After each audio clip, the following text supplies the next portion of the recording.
नमस्ते, प्रणाम, स्वागत करते हैं अपने यूट्यूब चैनल पर। आप सभी लोग के सामने एक देवी माँ का गीत सुनाने जा रहे हैं। आप लोग सुनिएगा और कमेंट बॉक्स में बताइएगा हमारा गीत कैसे लगा।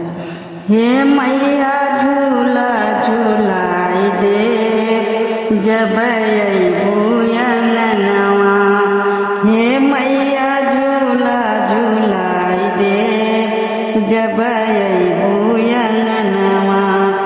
मांगा में सिंदूर माथे पे टीका, मांगा में सिंदूर माथे पे टीका। हे मैया गजरा मंगाई दे जब अइबू अंगनवा, हे मैया गजरा मंगाई दे जब अइबू अंगनवा।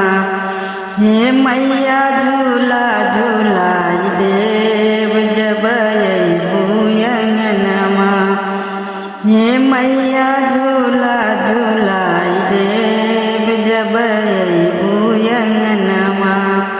काने में झुमका नाक में नथिया, काना में झुमका नाक में नथिया। हे मैया हरवा मंगाई दे जब अइबू अंगनवा, हे मैया हरवा मंगाई दे जब अइबू अंगनवा।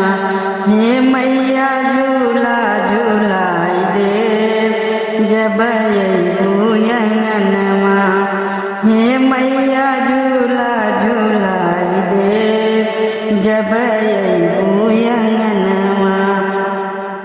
हाथों में चूड़ी चूड़ी में कंगन, हाथों में चूड़ी चूड़ी में कंगन।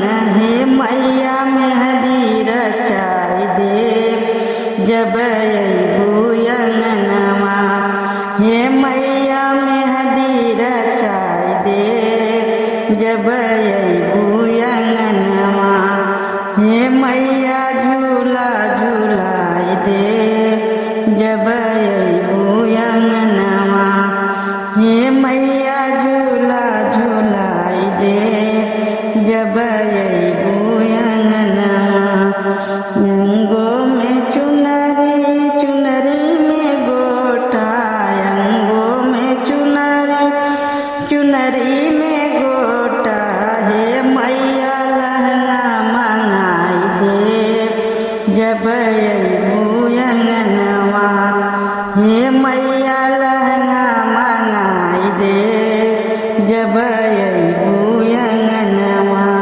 हे मैया झूला झूलाई दे जब अइबू अंगनवा, हे मैया झूला झूलाई दे जब अइबू अंगनवा। पाँव में पैजन कमर में करधन, पाँव में पैजन कमर में करधन।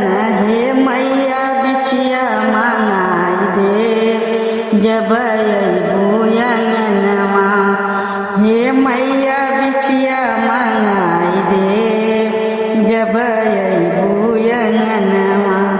हे मैया झूला झूलाई दे जब अइबू अंगनवा, हे मैया झूला झूलाई दे जब अइबू